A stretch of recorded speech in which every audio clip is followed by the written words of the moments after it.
may be seated.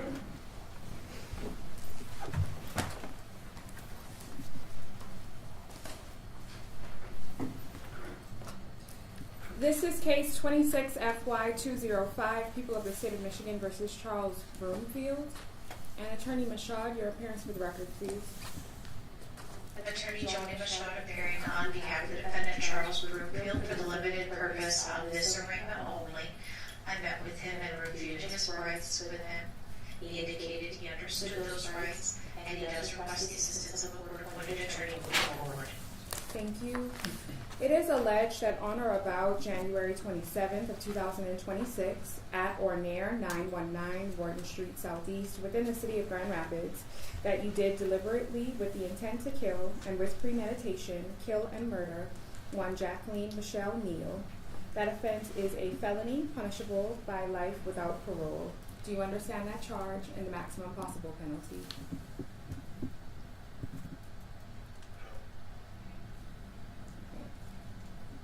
Attorney Mashad, would you like to assist Mr. Broomfield in understanding the charge as it has been read by the court?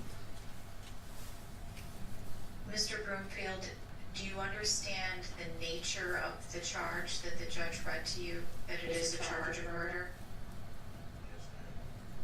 And do you understand that the maximum possible penalty is up to life in prison without the possibility of parole?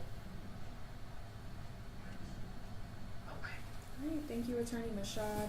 It is then alleged that on the same date and in the same location, you did deliberately with the intent to kill and with premeditation kill and murder one Michael Kilpatrick. That offense is a felony punishable by up to life in prison without parole. Do you understand that charge and the maximum possible penalty? It is alleged that on the same date and in the same location, you did deliberately with the intent to kill and with premeditation kill and murder one Cameron Kilpatrick. That offense is also a felony punishable by life in prison without parole. Do you understand that charge and the maximum possible penalty? It is then alleged that on the same date and in the same location, you did carry or have in your possession a firearm, specifically a handgun, at the time that you committed or attempted to commit a felony, specifically a homicide. That offense is a felony punishable by 2 years consecutively with and preceding any term of imprisonment imposed for the felony or attempted felony. Do you understand that charge and the maximum possible penalty?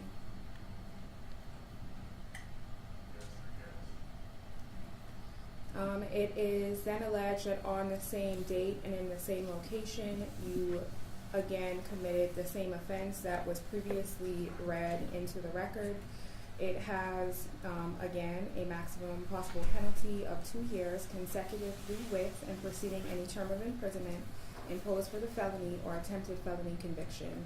Do you understand that charge and the maximum possible penalty? Lastly, there is, again, the same allegation that you did carry or have in your possession a firearm, specifically a handgun, at the time that you committed or attempted to commit a felony, specifically a homicide. And again, that is punishable by up to 2 years consecutively with and preceding any term of imprisonment imposed for the felony or attempted felony conviction. Do you understand that charge and the maximum possible penalty? Did you have the opportunity to discuss your rights with your attorney? Yes. Did you understand those rights? A little bit here and there. Is there anything that you would like to have clarification on at this time as it relates to those rights? None that I can think of at the moment. An attorney will be appointed for you, and your case will be set for 2 court dates. The first will be a probable cause conference that will take place on February 10th at 9 a.m. in courtroom 7A. You will then have a preliminary examination on February 17th at 1:30 p.m., also in courtroom 7A. You will receive notices by mail and email. And Attorney Mashad, just to confirm, was that information updated with the court? Yes, Your Honor. Okay, thank you. Ethan, is there anything as it relates to bond from court services? Your Honor, there are a couple things we would like to point out. The first being that the defendant has no known criminal history to us. We would also like to note that during the interview, the defendant reported residing at the alleged address of the incident, 919 Warden Street. He did also report having family ties across the country. We do believe he does pose a possible flight risk. Additionally, the defendant is being charged with 3 capital offenses. Therefore, Article 1, Section 15 does apply. The court may deny pretrial release. And due to community safety and seriousness of the charges, Your Honor, we are recommending that bond be denied. Thank you. Attorney Michaud. Thank you, Your Honor. Mr. Broomfield has lived in Kent County for the past 8 years. He indicated he does have family ties in the greater West Michigan area. He is not currently employed and does not have a current source of income at this time. As noted by court services, he has no known prior criminal history. We'd ask the court to take those things into consideration when determining bond. Thank you. Okay, thank you. The court has had the opportunity to review the affidavit of probable cause.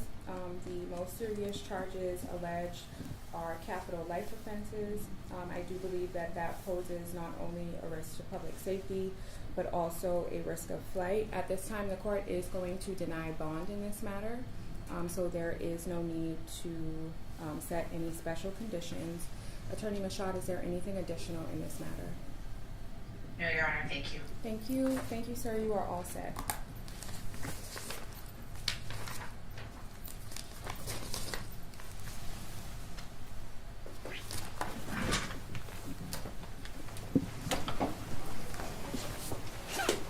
The court is going to continue with arraignments at this time. If the media would like to not stay for the remainder of the arraignments, you are able to collect your equipment from the bench at this time.